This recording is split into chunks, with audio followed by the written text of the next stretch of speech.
ألم تر إلى الذين خرجوا من ديارهم وهم ألوف حذر الموت فقال لهم الله موتوا ثم أحياهم إن الله لذو فضل على الناس ولكن أكثر الناس لا يشكرون भला तुमने उन लोगों को नहीं देखा जो शुमार में हजारों ही थे और मौत के डर से अपने घरों से निकल भागे थे, तो अल्लाह ने उनको हुक्म दिया कि मर जाओ, फिर उनको जिंदा भी कर दिया। कुछ शक नहीं कि अल्लाह लोगों पर मेहरबानी रखता है, लेकिन अक्सर लोग शुक्र नहीं करते। Have you not considered those who left their homes in many thousands, fearing death? Allah said to them, Die. Then He restored them to life. And Allah is full of bounty to the people, but most of the people do not show gratitude. وقاتلوا في سبيل الله واعلموا أن الله سميع عليم और मुसलमानों, अल्लाह की राह में जिहाद करो और जान रखो कि अल्लाह सब कुछ सुनता है, सब कुछ जानता है। And fight in the cause of Allah, and know that Allah is hearing and knowing. من ذا الذي يقرض الله قرضا حسنا فيضاعفه له أضعافا كثيرة والله يقبض ويبسط وإليه ترجعون कौन है कि अल्लाह को कर्ज हसना दे कि वो उसके बदले उसको कई गुना ज्यादा देगा, और अल्लाह ही रोजी को तंग करता और वही उसे कुशादा करता है, और तुम उसी की तरफ लौट कर जाओगे। Who is it that would loan Allah a goodly loan so He may multiply it for him many times over? And it is Allah who withholds and grants abundance, and to Him you will be returned. ألم تر إلى الملأ من بني إسرائيل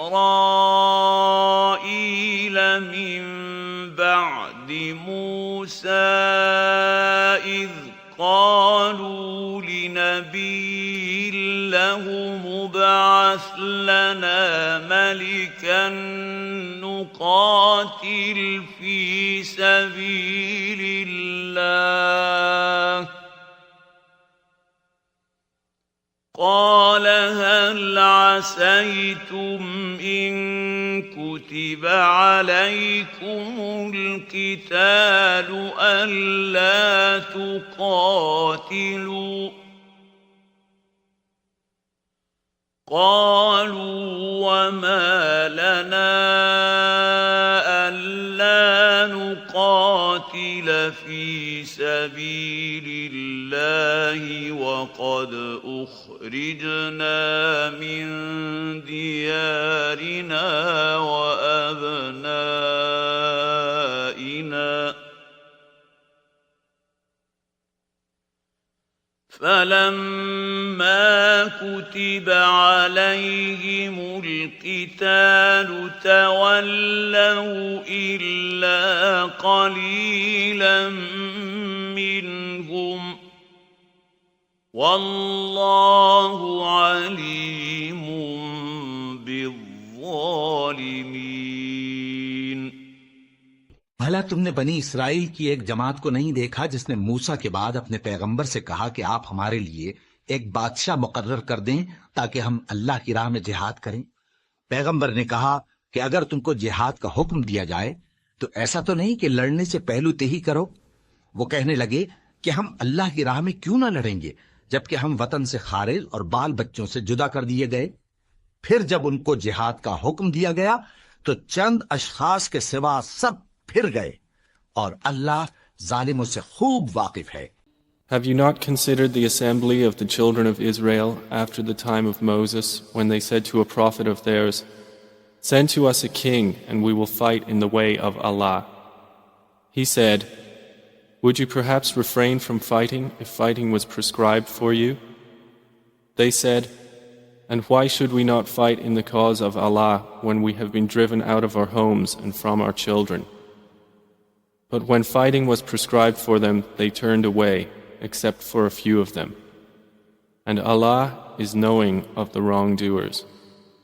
وقال لهم نبيهم إن الله قد بعث لكم طالوت ملكا قالوا أنى يكون له الملك علينا ونحن أحق بالملك منه ولم يؤت سعة من المال قال إن الله اصطفاه عليكم وزاده بسطة في العلم والجسم والله يؤتي ملكه من يشاء والله واسع عليم। और पैगंबर ने उनसे ये भी कहा कि अल्लाह ने तुम पर तालूत को बादशाह मुकर्रर फरमाया है। वो बोले कि उसे हम पर बादशाही का हक क्यों कर हो सकता है, उससे बढ़कर बादशाही के मुस्तहिक तो हम हैं और उसके पास तो बहुत सी दौलत भी नहीं। पैगंबर ने कहा कि अल्लाह ने उसको तुम पर फजीलत दी है और बादशाही के लिए मुंतखब फरमाया है।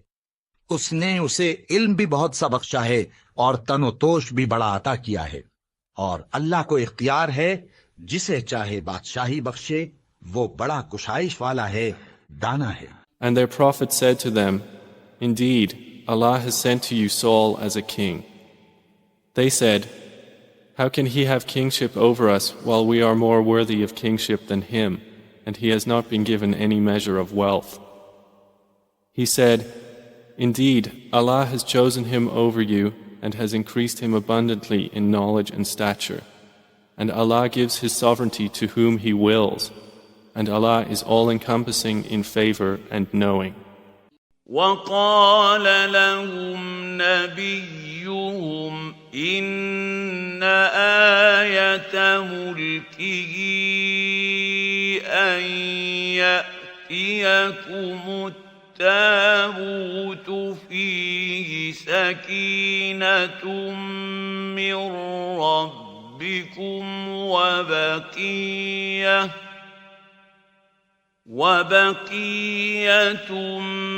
مما ترك آل موسى وآل هارون تحمله الملائكة إن في ذلك لآية لكم إن كنتم مؤمنين। और पैगंबर ने उनसे कहा कि उनकी यानी तालूत की बादशाही की निशानी ये है कि तुम्हारे पास वो संदूक आएगा जिसको फरिश्ते उठाए हुए होंगे। उसमें तुम्हारे परवरदिगार की तरफ से तसल्ली बख्शने वाली चीज होगी और कुछ और चीजें भी होंगी जो मूसा और हारून छोड़ गए थे।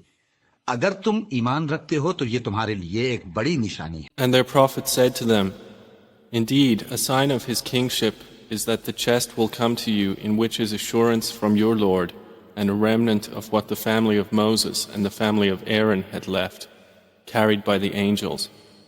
Indeed, in that is a sign for you, if you are believers."